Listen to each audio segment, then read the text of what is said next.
Welcome to the Science of Fitness podcast, where we aim to inspire you to live a more healthy and fulfilling life as we share evidence and anecdotes on all things relating to health, performance, business, and wellness. Welcome back, ladies and gentlemen, to the Science of Fitness podcast. This is another iteration of the solo series, which we haven't done in a while, and I'm really glad to be bringing this one back to you. Over the past 12 months, and very regularly as part of a business, I sit down and try and synthesize some of my thoughts in an EDM, which we share to our mailing list. And if you want to subscribe to that, simply jump on our website and scroll down to the bottom. You'll see the opportunity to do so.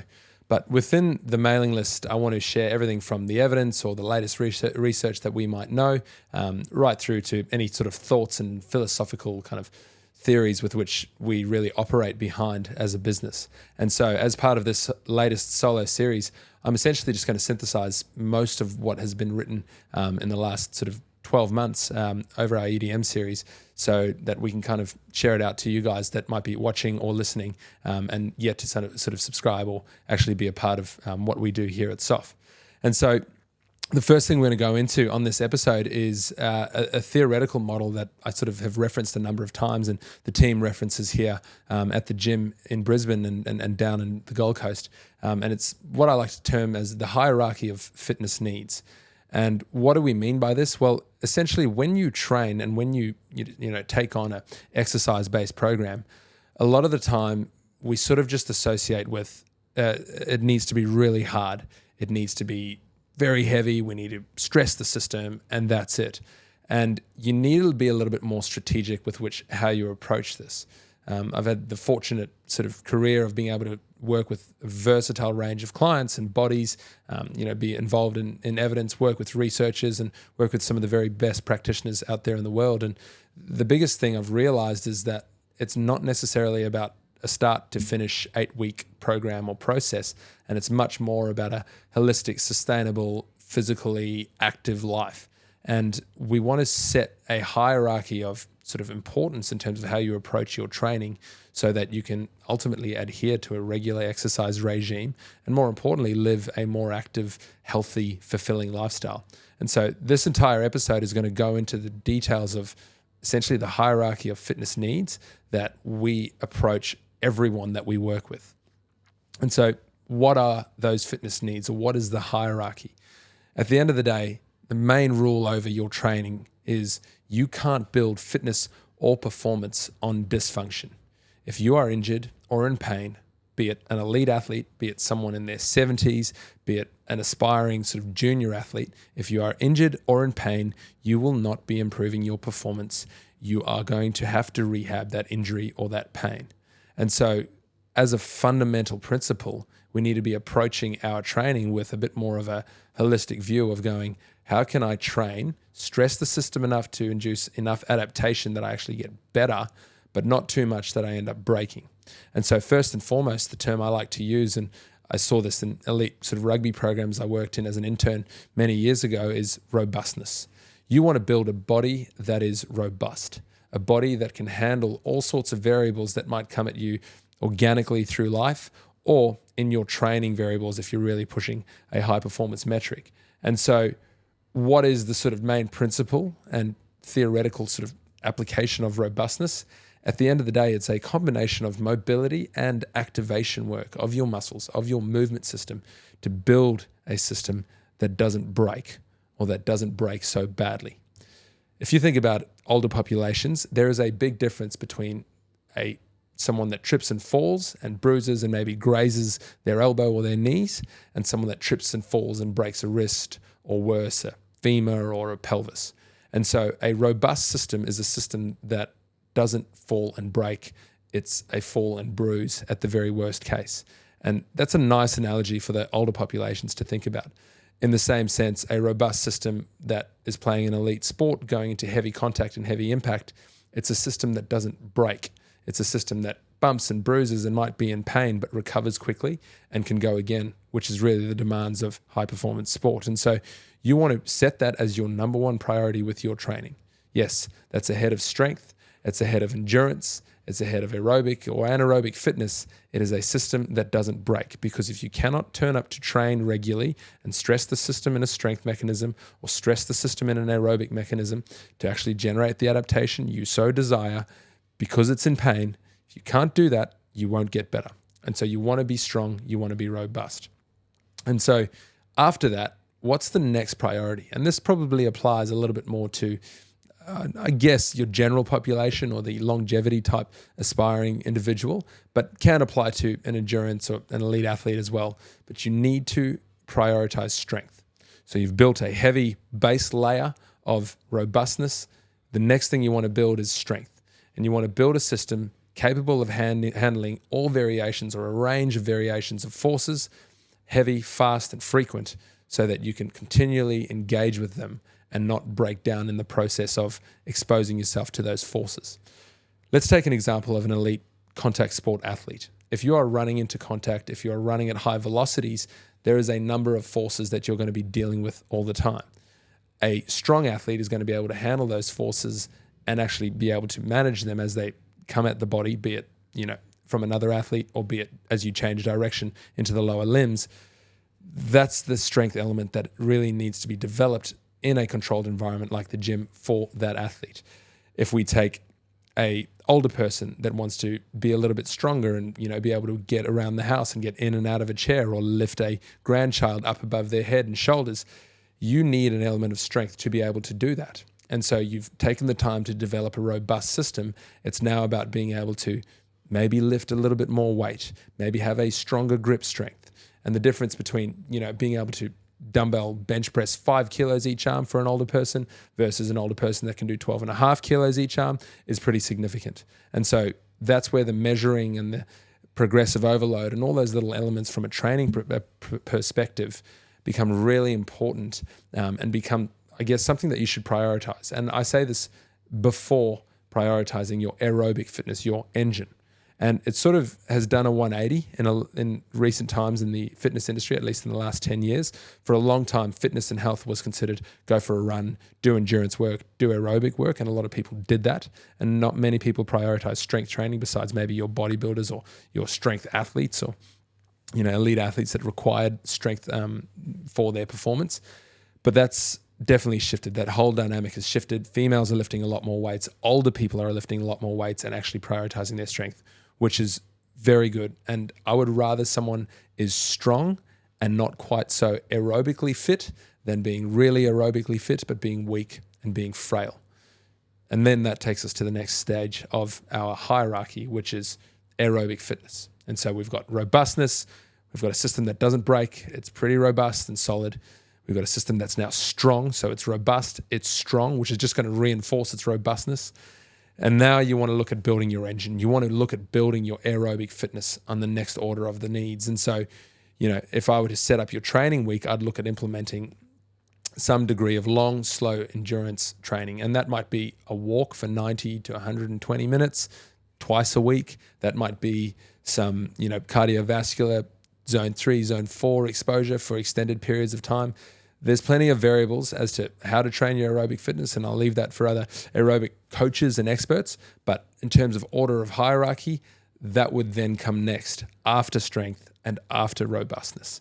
Okay. And then the final part, which is really funny because it's probably the one that's sold the most, is your anaerobic fitness. And I say sold the most, particularly to the young, fit, healthy populations. It's really pushed frequently and hard to do more high intensity, to burn more body fat, to look a certain way.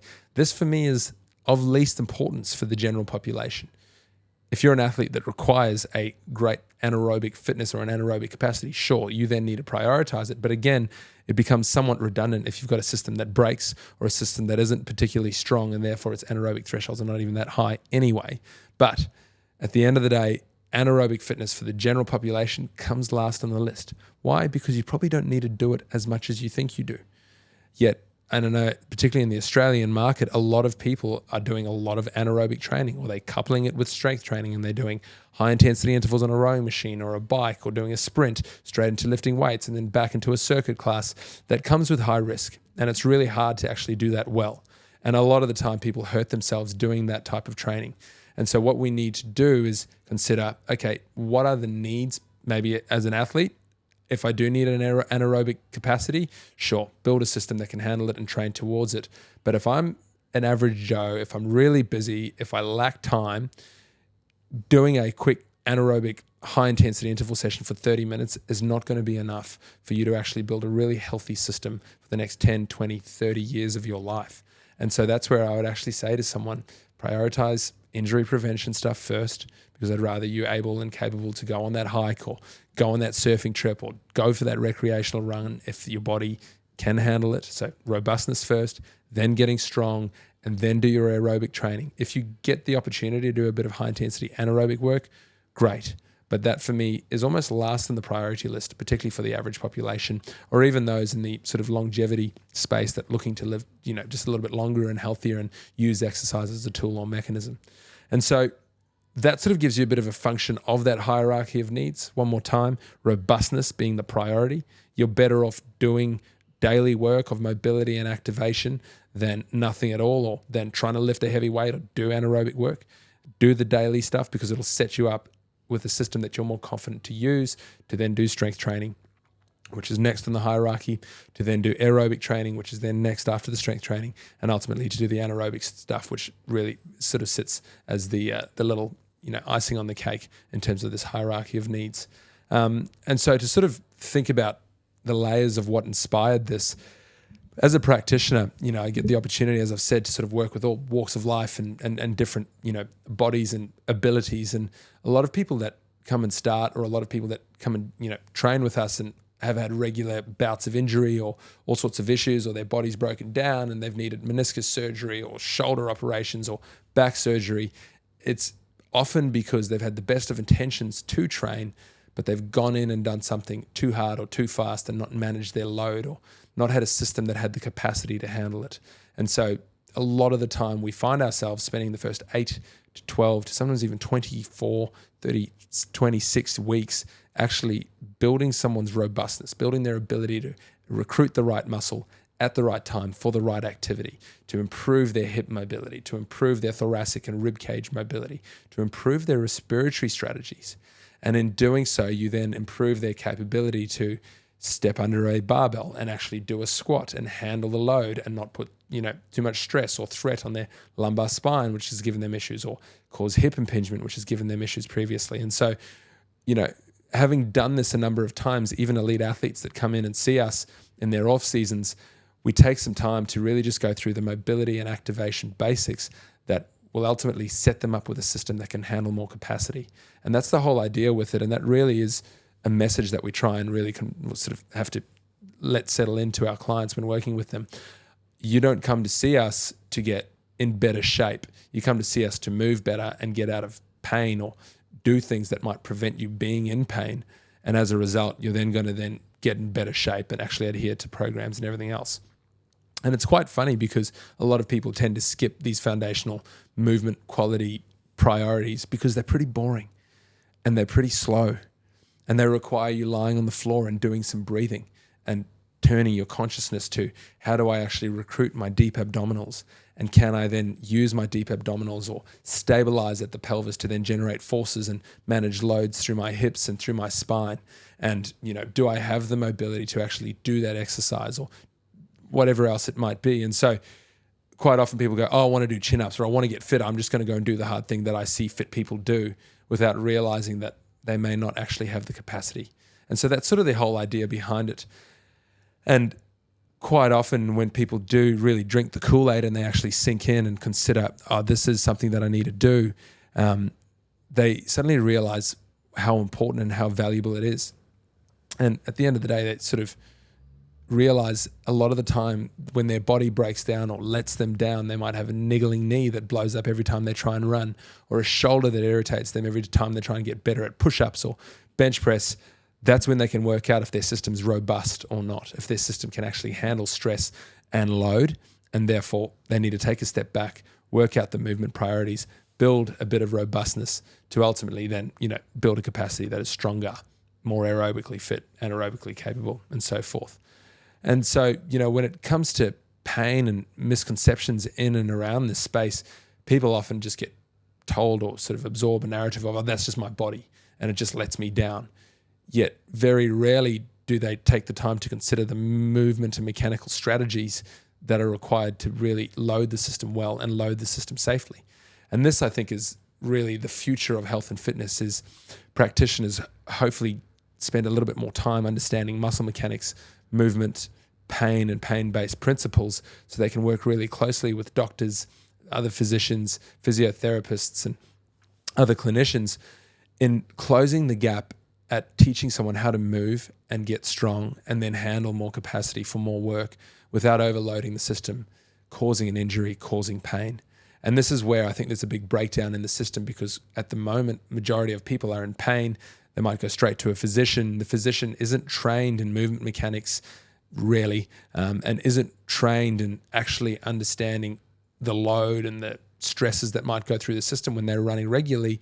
And so therefore, the approach might be the same as how we approach disease. It's either, pharmacologically intervene, or, the advice generally is just stop doing it. Don't do the thing that hurts you. Stop bending over, stop running, stop doing these activities. Yet we want to be fitter and healthier, and we know that we need to be doing them to do so. So seeing a professional and practitioners that actually understand the mechanics and what might be going wrong, and they can work closely with other clinicians and physicians to, one, manage the pain, and then two, build a system that can actually handle the work without causing injury, flare-ups, and pain.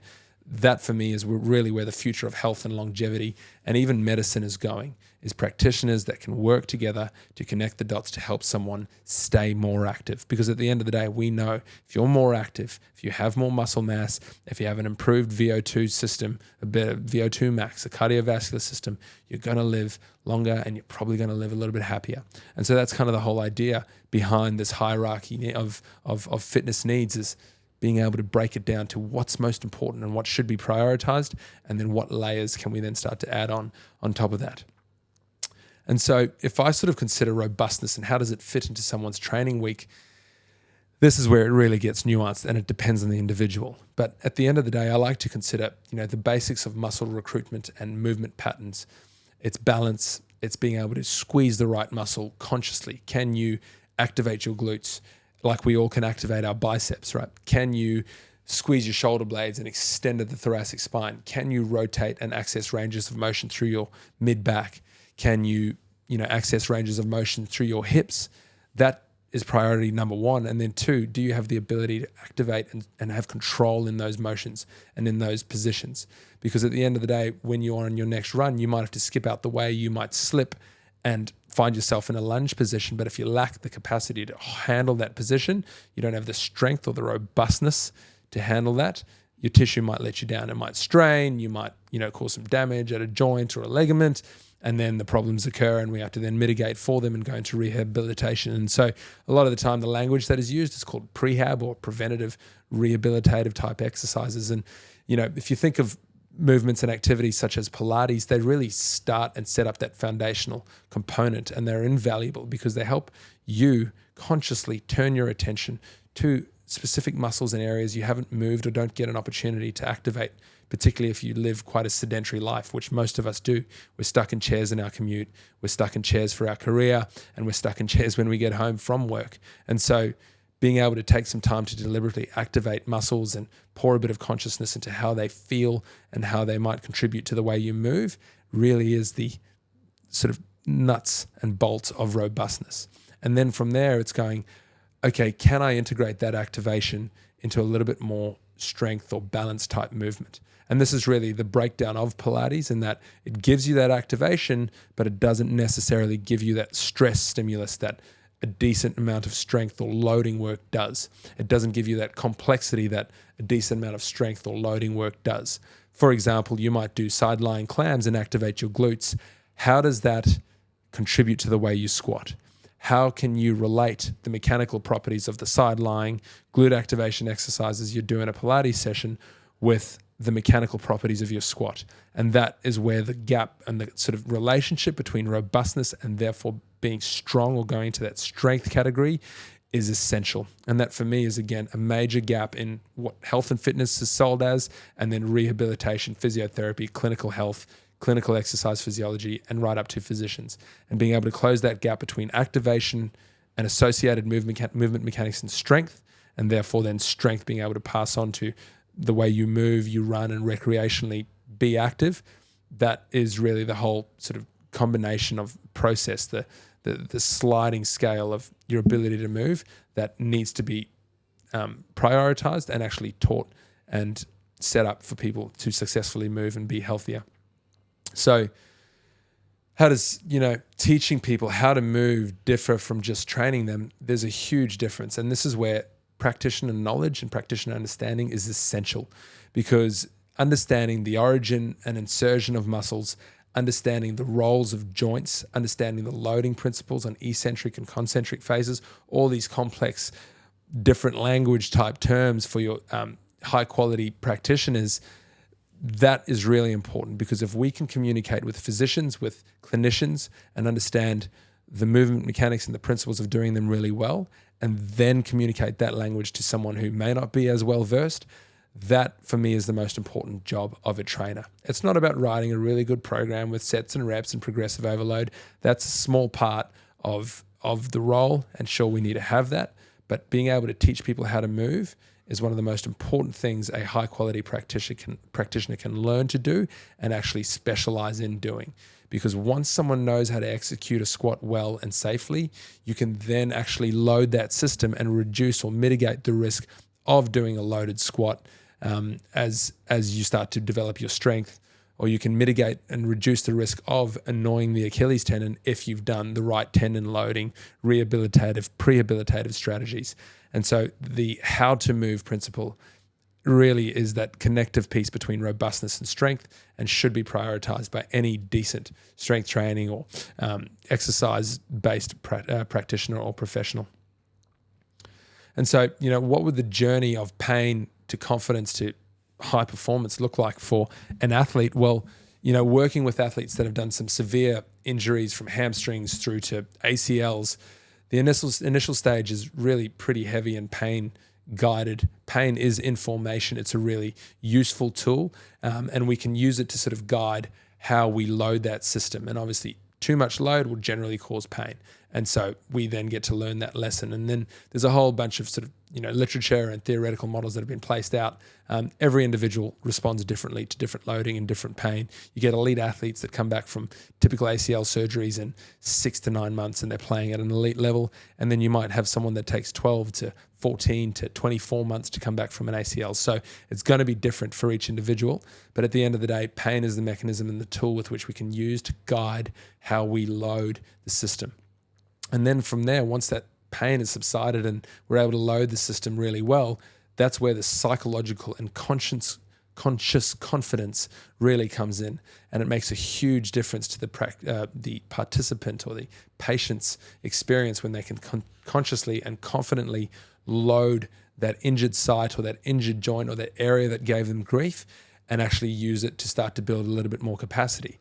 And as that load and capacity starts to build and improve and improve and improve, and that confidence goes with it, we suddenly get to put the athlete or the patient or the individual back in a performance state, in a performance mindset.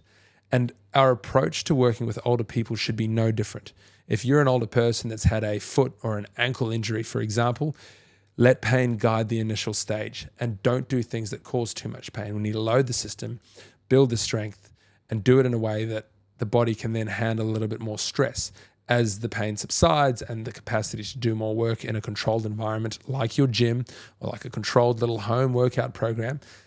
As that capacity to handle that work improves, your confidence will go along with it. And ultimately, when that confidence improves and you're able to load the system more and more and more, you can then almost stress the system in this controlled environment a little bit more than you might do every day.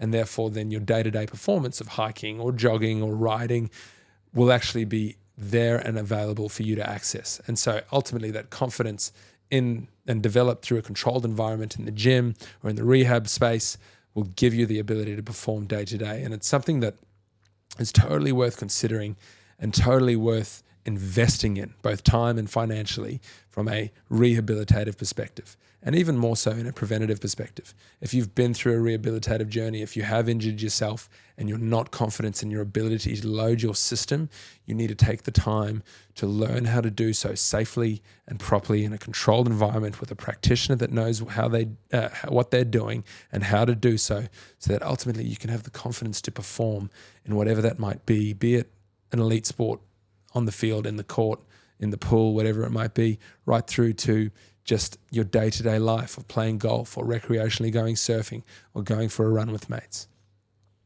And so if you could apply one principle tomorrow to build or develop your robustness, I would say go and get an assessment. Go and get an understanding of where might there be a limitation movement-wise. If you have the luxury of accessing high-quality objective assessments like range of motion or force plates or grip strength dynamometers, whatever it might be, go and access them and get that assessment done. And then go and actually take action on the areas that aren't meeting a high-quality threshold or standard, be it your mobility, be it your activation of certain muscles, and actually take the time to work on the system to be able to build its capacity to handle a little bit more stress and load. And if there is a daily activity system, if there is a daily little stretch routine or down regulation or up regulation activation routine that you need to do, that you can get taught how to do, and you're capable of implementing that in your life day to day, then make the time to invest in what that system might look like. Experiment on yourself, see what works, see what suits you, see what suits your schedule, and then just do it and stick to it every single day. Because at the end of the day, we need to move more, and we need to have a system that can be able to handle more movement. And if you find yourself stuck and sedentary throughout the day regularly, your ability to be sedentary and stuck in that position is going to be good. And therefore your ability to move regularly and handle a lot of load is not going to be good. And so you need to put a robustness preventative mechanism or routine in on your day-to-day basis so that you can ultimately handle more stress, handle more workload, and actually enjoy a really healthy, active lifestyle without hurting yourself or having a system or body that breaks down. And so to wrap up this episode, nice and short, nice and sweet, it's understanding that if you were to set up a hierarchy of needs for your training and your health and your fitness and your longevity, you would prioritize robustness, prioritize the things that keep you capable of handling the training and handling the performance demands physically. And then from there, you want to set up a strong body, a body that connects that robust activation, range of motion system, and is then strong through the range of motion and strong enough to handle the variable requirements that are going to come at you through life and whatever lifestyle it is you want to lead. And then from there, you look to build your aerobic function and your capacity to handle more workloads. And if you are robust and strong, you're going to be able to build a really effective aerobic system. And then ultimately, ask the big questions of the system. Do the VO2 max type training sessions. Put stress on the metabolic system through your anaerobic training. But only do that if you can handle the stress and the loads that will go through your body, that will go through the system when you do that type of training modality. Because ultimately, there's no point in trying to get fit, strong, be really active, run a marathon, do triathlons if your body breaks down and injures and you injure yourself, causes you pain and stops you from adhering to that active lifestyle. And so in a nutshell, robustness, then strength, then aerobic fitness, and wash it down with your anaerobic work. If you can set up your week where you are doing robustness work every single day, you're lifting weights and getting strong a couple of times a week, you have 2 or 3 long, slow endurance aerobic sessions, and then 1, 2, maybe 3 anaerobic sessions to top it off, you're going to have a really effective program system. If you're going to miss anything, miss the first or the second one, get your robustness work in, get your strength work in. At the end of the day, your body will be able to handle more and you'll thank yourself later. Thank you for listening. Thanks for tuning in to the Science of Fitness podcast. Be sure to check us out across all forms of social media and subscribe to this channel if you want to stay up to date to the latest episodes and any other anecdotes with which we might share across these video platforms. If you ever find yourself locally in Brisbane, be sure to drop into one of our facilities or down on the Gold Coast in Burleigh. You can also check us out at scienceoffitness.com.au and see all things relating to what we offer in programming and performance, whether it's online or in person.